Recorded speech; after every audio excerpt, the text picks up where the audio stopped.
육신을 쫓는 자는 육신의 일을, 영을 쫓는 자는 영의 일을 생각하나니 육신의 생각은 사망이요 영의 생각은 생명과 평안이니라.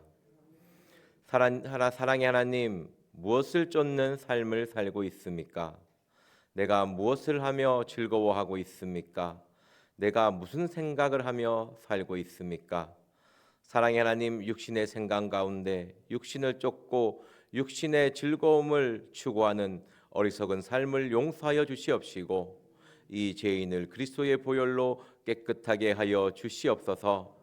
하나님의 것으로 즐거워하며 하나님의 말씀을 생각하며 하나님의 말씀 가운데 삶을 살 수 있도록 저희들의 마음을 주장하여 주시옵시고 그 삶을 살 수 있는 충만한 은혜를 더하여 주시옵소서. 감사드리며 예수님의 이름으로 기도드렸습니다. 아멘. 다 같이 사도신경으로 신앙 고백드리겠습니다. 전능하사 천지를 만드신 하나님 아버지를 내가 믿사오며 그 외아들 우리 주 예수 그리스도를 믿사오니 이는 성령으로 잉태하사 동정녀 마리아에게 나시고 본디오 빌라도에게 고난을 받으사 십자가에 못 박혀 죽으시고 장사한 지 사흘 만에 죽은 자 가운데서 다시 살아나시며 하늘에 오르사 전능하신 하나님 우편에 앉아 계시다가 저희로서 산자와 죽은 자를 심판하러 오시리라. 성령을 믿사오며 거룩한 공회와 성도가 서로 교통하는 것과 죄를 사하여 주시는 것과 몸이 다시 사는 것과 영원히 사는 것을 믿사옵나이다. 아멘. 오늘 우리에게 주시는 하나님의 말씀은 잠언 2장 16절에서 19절 말씀입니다.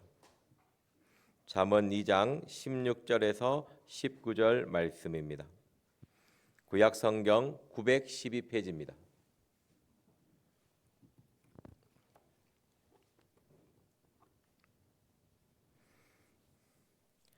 다 같이 한 목소리로 읽겠습니다. 시작. 지혜가 또 너를 음녀에게서 말로 호리는 이방 계집에게서 구원하리니 그는 소시의 짝을 버리며 하나님의 언약을 잊어버린 자라. 그 집은 사망으로 그 길은 음부로 기울어졌나니 누구든지 그에게로 가는 자는 돌아오지 못하며 또 생명길을 얻지 못하느니라. 아멘. 오늘 말씀에서의 지혜는 우리의 머리에 단순한 똑똑함을 이야기하는 것이 아닙니다. 그리고 지혜가 있으면 감사하고 없으면 할 수 없고 이렇게 가볍게 생각할 수 있는 말씀이 아닙니다. 이 지혜가 없으면 세상의 유혹, 세상의 미혹에서 이겨낼 수가 없습니다. 이 말씀은 죄와 싸워 승리할 수가 없다라는 말씀입니다. 죄와 싸워서 지면 어떻게 됩니까? 우리 베드로후서 2장 19절 말씀에 진자는 이기는 자의 종이 된다고 되어 있습니다. 우리가 죄와 싸워 이겨내지 못하면 그 죄의 종이 되어서 그 죄가 끌고 가는 대로 끌려다닐 수밖에 없는 삶을 살게 되는 것입니다. 우리가 특정한 죄를 짓고 그 죄를 회개치 않으면 계속 그 죄에 끌려다니는 삶을 살게 되는 것입니다. 남을 미워하는 그 미움이 있으면 하나님의 말씀 가운데 회개해야지 그 미움의 감정에 끌려다니지 않는 것입니다. 그 죄를 통해서. 하지만 그것을 가만히 두면 그 미워함이 점점 자라나서 나의 영혼을 갉아먹고 나의 삶을 파괴하는 것입니다. 작은 죄 하나하나가 우리를 계속 따라다니면서 괴롭게 하는 것이죠. 그 죄에서 자유함을 주는 그 죄와 싸워서 승리하게 하는 것이 하나님의 지혜인 것입니다. 우리 잠언 2장 16절 말씀 보면 지혜가 또 너를 음녀에게서 말로 호리는 이방 계집에게서 구원하리니 지혜는 우리를 구원하는 것이라고 말씀합니다. 말로 호리는 이방 계집에게서 내가 추구하는 육신의 쾌락 속에서 나를 구원하는 것입니다. 여기 말로 호리는 이방 계집에 대해서 설명하자면 솔로몬이 하나님의 지혜를 가졌다고 하지만 그 수많은 이방 계집을 둠으로써 우상 숭배에 빠지게 되어 있습니다. 하나님, 이 죄라는 것은 우리를 육신의 쾌락 가운데 살아가게 만들고 결국은 하나님을 떠나서 우상을 숭배하게 만드는, 나의 욕심, 나의 탐심을 쫓는 삶을 살게 만드는 것입니다. 우리 욥기 28장 28절 말씀 보도록 하겠습니다. 구약 성경 780 죄송합니다. 구약 성경 788페이지입니다. 욥기 28장 28절입니다. 지혜가 무엇이냐고 정의했을 때 잠언 9장 10절에서는 하나님을 경외하는 것이라고 말씀합니다. 그리고 오늘 말씀은 또 마찬가지로 주를 경외하는 삶을 이야기하는 것입니다. 욥기 28장 28절 말씀 같이 읽도록 하겠습니다. 시작. 또 사람에게 이르기를 주를 경외함이 곧 지혜요 악을 떠남이 명철이라 하셨느니라. 아멘. 지혜는 단순히 머리에서 생각하는 그런 생각이 아닙니다. 하나님 중심으로 살아가는 삶을 이야기하는 것입니다. 오늘 말씀 보시면 주를 경외하는 것이 곧 지혜요 악을 떠나는 삶을 살아가는 것이 명철이라고 말씀하는 것입니다. 우리의 삶의 중심이 하나님의 말씀 가운데 그 말씀을 따라가는 삶을 살아야 하는 것이지, 나의 육신의 생각, 육신의 쾌락을 쫓는 삶을 살아서는 안 된다는 것입니다. 말로 호리는 이방 계집에게서 죄의 속성을 알 수 있습니다. 우리가 죄를 지을 때 어떻게 잘 짓습니까? 이번 한 번만 해보지, 이런 생각 많이 하지 않습니까? 그래도 좀 알고 살아야지, 너무 모르면 되겠나, 그런 생각 가운데, 아주 작은 생각 가운데 죄를 짓습니다. 우리가 죄를 지을 때 이 죄 속에 파묻혀 갖고 평생을 즐기며 살아야지 생각하면서 죄를 짓는 사람이 어디 있겠습니까? 단순한 호기심, 궁금함, 단순히 작은 즐거움을 위해서 죄를 짓게 됩니다. 하지만 큰 댐이 무너질 때 작은 구멍에서 출발하듯이 우리의 작은 죄 하나가 그냥 놔두면 그것으로 인해서 우리가 큰 죄로 빠질 수밖에 없다라는 것이죠. 그렇기 때문에 우리가 삶의 중심을 하나님의 말씀으로 살아야 하는 것입니다.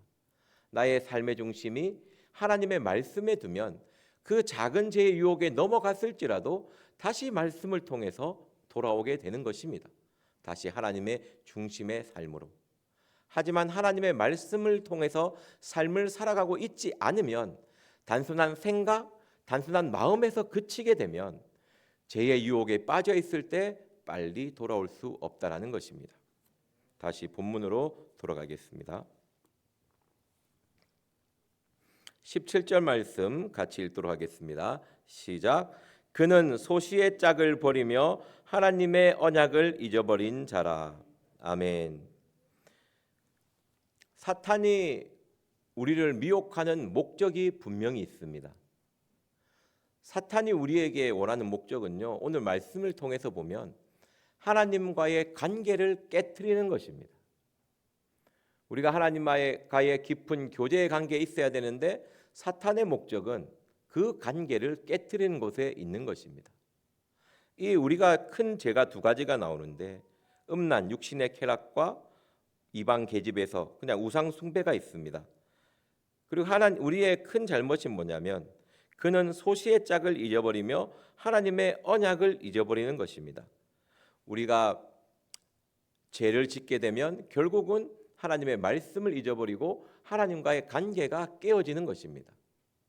지혜라는 것은 하나님의 중심의 삶, 하나님과의 관계를 끝없이 이어주게 만드는 것이죠.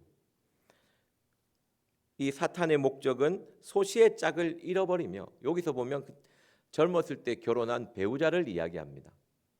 가장 친밀해야 되고 가장 깊은 관계 속에서 있어야 할 부부와의 관계를 깨트리는 것이 사탄의 목적이고, 그리고 하나님과의 관계를 깨트리는 것이 사탄의 목적입니다. 여기서 보면 하나님의 언약을 잊어버린 자라고 되어 있습니다. 언약을 잊지 않기 위해서는 무엇을 해야 됩니까? 그 언약을 늘 생각하고 지켜 행해야 하는 것입니다. 항상 묵상하며 말씀대로 살아가야 하는 것이죠. 하지만 사탄은 그렇게 살게 하지 않게 만드는 것이 목적입니다. 어떻게 하든 말씀을 보지 않게 만들고 어떻게 하든 마음에 말씀을 생각하지 않게 만드는 것입니다. 어떻게든 우리에게 죄를 조금 더 생각하게 만드는 것이 사탄의 미혹인 것입니다. 그 죄를 계속 생각하다 보면 그 죄가 유혹하는 대로 끌려갈 수밖에 없는 것이 인간의 나약함인 것입니다. 그리고 우리 18절 말씀 보도록 하겠습니다. 시작. 그 집은 사망으로 그 길은 음부로 기울어졌나니. 아멘. 우리가 하나님과의 우리의 관계를 볼 때 고린도후서 11장 2절에 우리는 예수님과의 신랑 신부의 관계를 이야기합니다. 그리고 하나님과의 관계를 했을 때 아버지와의 관계를 이야기하는 것이죠. 하나님 아버지.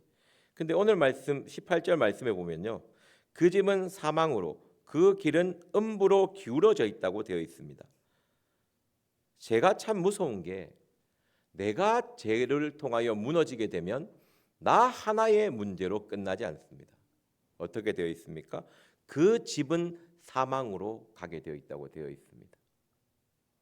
사탄의 가장 큰 목적이 관계의 깨어짐이거든요. 사탄은요, 부부 관계를 깨트리기 위해서 가장 많은 노력을 합니다. 부부 관계가 깨어지는 순간 그 가족에 있는 그 집안 모든 사람이 상처받게 되고 죄 가운데 놓여 있게 되어 있습니다. 부부 관계가 화목하지 않는데 평안할 자식이 어디 있으며 자식을 볼 때 불화하고 있는 그 자식을 볼 때 만족해하며 기뻐할 부모가 어디에 있습니까?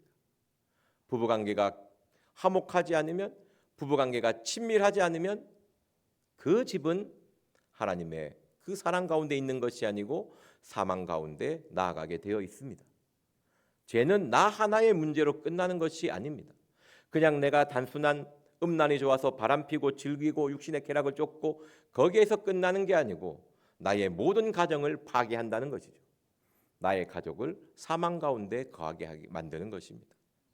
그렇기 때문에 우리는 정결한 신부와 같이 자신의 육신의 쾌락을 쫓아서는 안 되고 하나님의 말씀 가운데 거해야 합니다. 그 집은 사망으로 그 길은 음부로 기울어졌나니. 하나님 쪽으로 가 있는 것이 아니고 내가 가장으로서 안 그럼 내가 아내로서 여인은 그 집을 세우는 자가 여인이지 않습니까? 그죠? 바로 서 있지 않으면 내가 하나님 앞에 바로 서 있지 않으면 우리는 어느 순간 우리의 집에 있는 모든 구성원들이 음부 쪽으로 사탄 쪽으로 기울어질 수 있다는 것입니다. 절대 죄는 나 하나로 끝나지 않습니다. 하나님과의 관계를 파괴하고 나의 가정을 파괴합니다. 사탄은 그 어떤 관계보다 배우자의 관계를 깨트리기 위해 많은 미혹을 하게 되어 있습니다. 왜? 그렇게 해야지만이 그 집에 죄의 문이 열려서 그 죄가 그 집을 주관하기 때문입니다. 그렇기 때문에 우리는 철저히 고요하고 단정한 중에 정결한 삶을 살아야 할 줄 믿습니다. 19절 말씀 보도록 하겠습니다. 시작. 누구든지 그에게로 가는 자는 돌아오지 못하며 생명길을 얻지 못하느니라. 아멘. 한번 큰 죄에 빠지게 되면 두 가지 죄를 이야기하지 않습니까? 육신의 쾌락에 빠져 정절의 의무를 버리고 바람을 피운다든지 큰 육신의 쾌락을 쫓는다든지 안 그러면 우상 숭배를 한다든지 이 큰 두 가지 죄악에 빠지게 되면 생명의 길로 돌아오는 것이 정말 어렵습니다. 짠짠한 죄 회개하는 거하고 배우자에게 큰 상처를 주는 배신의 죄를 짓는 거하고는 완전히 다릅니다. 오죽하면 하나님이 이혼을 허락하는 유일한 죄지 않습니까? 바람 피운다든지 우상을 숭배한다든지 이 죄는 정말 생명의 길로 다시 돌아오기 어렵습니다. 우리 히브리서 6장 6절 말씀 보도록 하겠습니다. 히브리서 6장 6절 말씀 보도록 하겠습니다. 4절에서 6절 말씀 보도록 하겠습니다. 신약성경 358페이지입니다. 히브리서 6장 4절에서 6절 말씀입니다. 다 같이 한 목소리로 읽도록 하겠습니다. 시작. 한 번 비침을 얻고 하늘의 은사를 맛보고 성령에 참여한 바 되고 하나님의 선한 말씀과 내세의 능력을 맛보고 타락한 자들은 다시 새롭게 하여 회개케 할 수 없나니 이는 자기가 하나님의 아들을 다시 십자가에 못 박아 현저히 욕을 보임이니라. 아멘.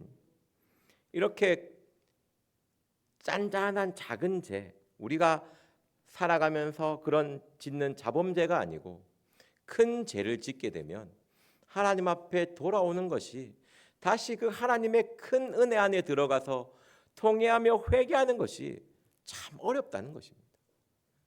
다시 큰 사망의 길로 나아가게 되면 다시 방향을 바꾸어 생명의 길로 나아가기가 너무 힘들고 어렵다는 것입니다. 그러한 큰 죄를 지으면 짠짠하게 회개해서는 절대 안 됩니다. 자신을 근신하며 쳐서 복종시키며 처절하게 회개하는 것이 있어야 됩니다. 한 번의 회개가 아니라 계속된 참회 가운데 있어야지만이 다시 하나님과의 관계, 사람과의 관계가 회복할 수 있는 것입니다.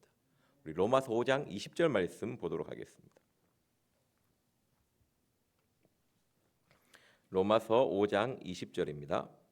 신약성경 246페이지입니다.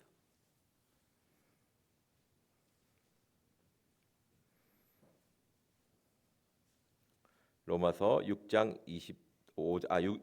5장 20절입니다. 다 같이 한 목소리로 읽겠습니다. 시작.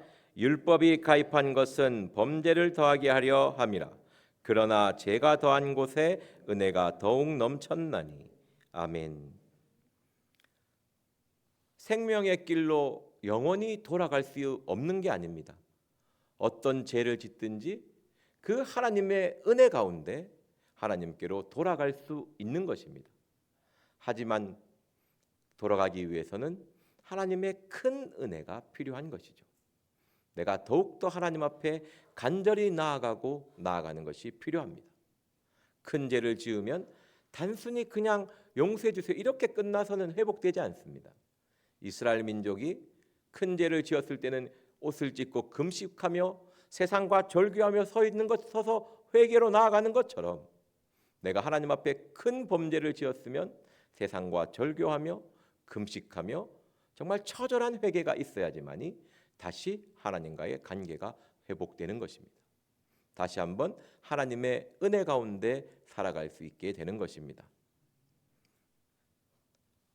물론 다시 은혜 가운데 살아가는 것도 너무나 중요하지만 그것보다 하나님 앞에 큰 죄를 짓지 않는, 정말 크게 남을 배신한다든지 가정을 깨트리는 그런 죄든지 하나님 앞에 우상을 숭배한다든지 그런 죄를 짓지 않는 저와 여러분들이 되기를 기도합니다. 그렇게 하지 않기 위해서 하나님의 지혜가 필요한 것이죠. 한 번 지혜가 아니고 한 번 공급해 주는 하나님의 은혜가 아니고 우리는 하나님 그 십자가 앞에 끝없이 지혜와 그 그리스도의 보혈을 구해야 할 줄 믿습니다. 솔로몬이 지혜의 왕이라는 이름을 가졌지만 결국 끝없이 하나님 앞에 지혜를 구하지 않고 어느 순간 하나님을 향한 마음이 아니고 세상 여인을 향한 마음을 품었을 때 솔로몬은 무너지는 것입니다. 우리는 매일매일 하나님 앞에 기도하며 하나님의 지혜를 구하며 그 은혜를 구하는 삶을 살 때에 하나님의 그 큰 은혜를 떠나지 아니하고 하나님이 주시는 화평과 화목 가운데 행복한 삶을 누릴 줄 믿습니다. 큰 죄를 지었으면 그냥 회개로는 부족합니다. 처절하게 금식하며 자신의 옷을 찢고 탄식하는 정말 몸부림치는 회개가 필요한 줄 믿습니다. 그런 죄를 지었다면 회개하시고 정말 처절하게 회개하시고 다시 십자가의 은혜 아래 들어가는 저와 여러분이 되기를 기도합니다. 기도하고 마치겠습니다. 사랑의 하나님, 하나님의 지혜는 단순한 내 머리에 똑똑해지는 것이 아닙니다. 오직 하나님의 중심되는 삶을 살아가야 하는 것인 줄 믿습니다.